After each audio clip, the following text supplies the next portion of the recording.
Hello, I am Beth Schaefer, member of the League of Women Voters of the Greater Dayton area. I'm here today with candidates running for the office of Montgomery County Commissioner. There are two candidates running for one open seat. Those candidates are Deborah Lieberman, the incumbent, and Bob Matthews. Unfortunately, Mr. Matthews, a candidate for this position, is unable to be here because of a prior commitment. So I'd like to start the interview today by having our candidate tell us about herself and why she chose to serve in the position as Montgomery County Commissioner. Thank you. Thanks for having me today. So a little bit about me. I moved to Dayton to attend the University of Dayton School of Law. And after graduation, I decided to stay here and got married and had children. And I started my career in public service. Started legal aid, and then I went to work for Montgomery County. And I love public service, and I was able to move up in my positions with the county. And while I was doing that in the county auditor's office, I was elected to Clayton City Council and loved being on city council. And then an opportunity came up for an open seat on county commission, and I ran for that and I won. And I love what I do. When people ask what my top priorities are, I've always, had certain ones every couple of years. And right now, those priorities have kind of shifted. Our priority right now is to manage this pandemic. And one of the things that this virus has exposed is the great inequities in our community, not just our community, but throughout the whole country. And some of the things that I'm going to continue to work on beyond what we're doing with the pandemic and our CARES dollars and helping our citizens will be economic recovery that we know we're going to need to do, job and workforce development, really looking and trying to help solve the digital divide that's become very apparent, and continue the work that I do on generational poverty. And then one of the big things that we had been really working on for a year or so, but then it was really brought to light just recently, is the systemic and institutional racism. And we want to be sure that the county, first of all, is doing what we need to be doing, but then we want to look at our community as well. Another big issue this year is our budget. We've already cut $30 million because of the pandemic, and we know that it's going to just keep on next year probably. So we're working through that. We're going to continue to work on the opioid crisis. We were doing really well. Numbers were coming down, and now through the pandemic, we have seen a spike. So with all that, we still have tornado recovery we're working on, and keeps us pretty busy. But, our frayed safety net, our safety net's always been fragile, and now it's frayed. So I want to keep continuing and doing the work I do in that. Well, obviously, you are well aware that as a county commissioner, you have many duties that range from utilities to zoning, communications, community planning, and creating budgets. How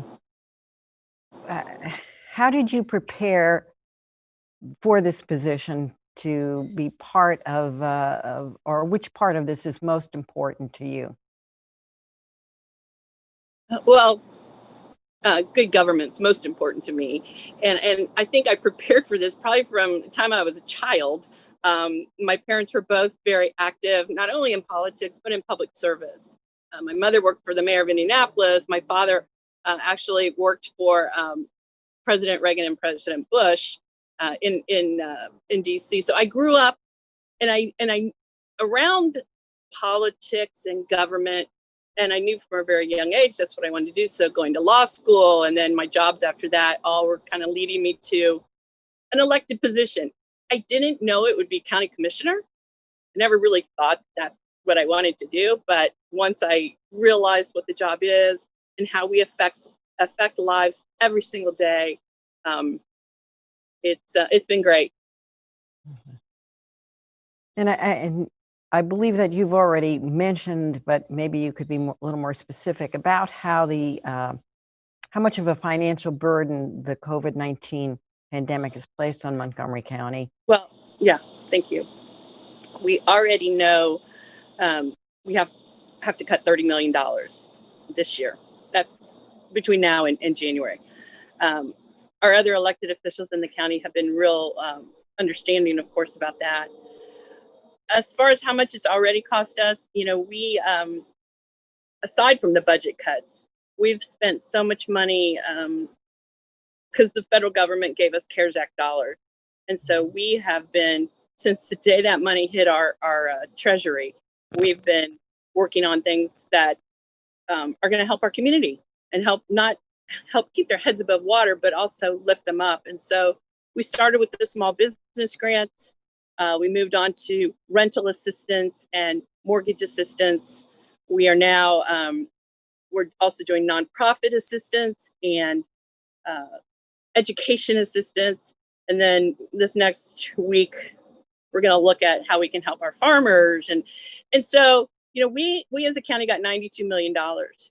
Now, we can't keep any of that to fill our budget. So that money we need to get out to our community. So we've been working very hard on that. Judy, Carolyn, and I established the CARES Act office that's working diligently with other community partners to get that money out. So, we don't know how long it's gonna affect us. We are asking the federal government to give us flexibility so that we can use some of that direct dollars that came to the county to backfill our budget. But as of now, they don't want to let counties do that, or states. So. What maybe non-financial actions will be necessary to restore or maintain Montgomery County in the future? Well, non-monetary, I think just communication. We saw during the tornado recovery, which we're still in, but I think communication with people, making sure that they know where to go to do things, who's out there to help. Those are some big, people they don't know.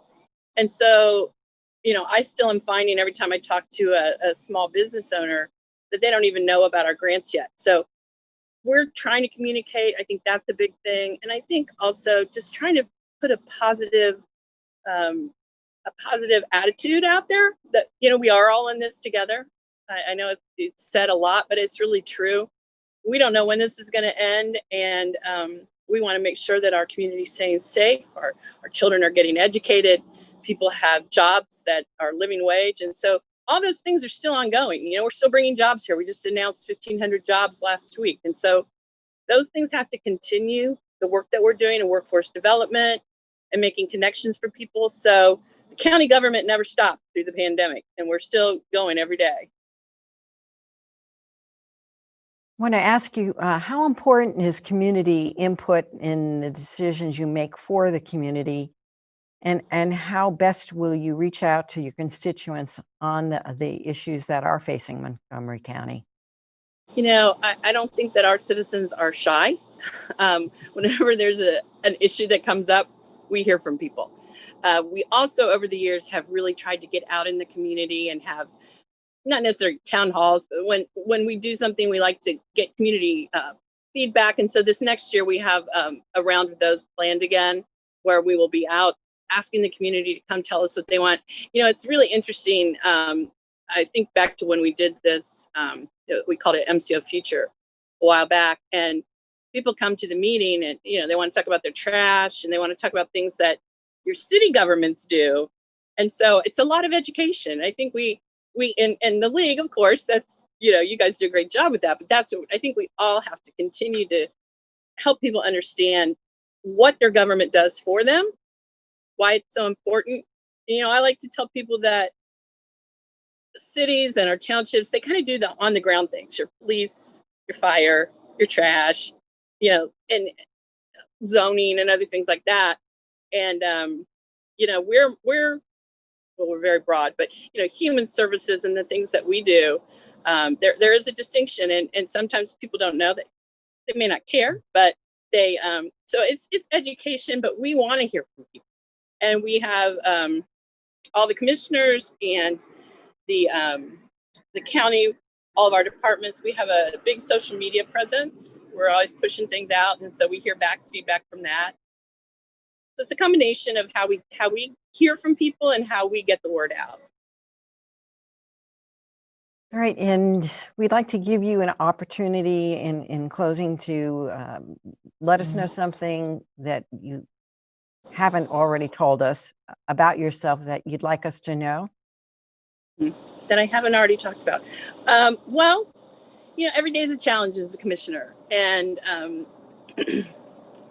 what we've noticed with the CARES Act is we knew, but we really have seen disparities. And so I want to continue to work on that. I want to continue. I'm running again to continue the work I do as a champion in so many areas. I'm not finished with the work I do for our returning citizens.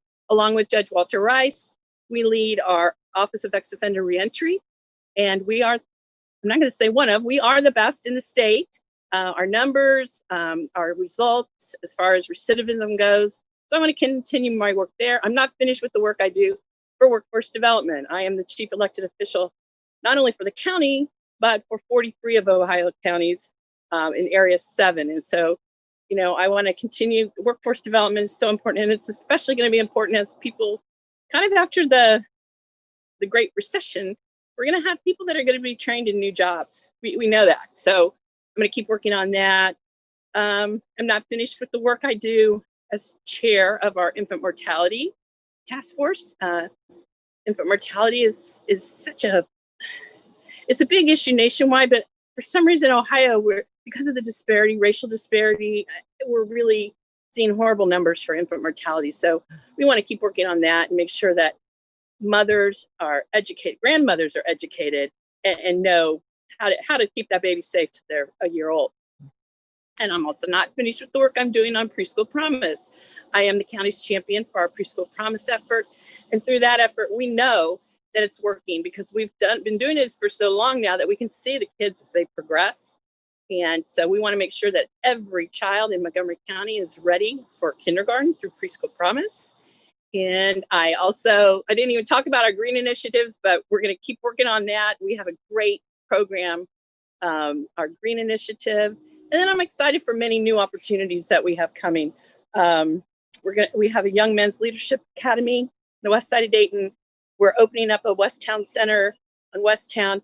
And all of these things are really, we're committed to because we said a month ago, I've lost all track in COVID, 2 months ago, we've declared as a commission that racism is a public health crisis in our community. So those are things that we've worked on, but now we're going to be laser focused on some things that make sense so that we can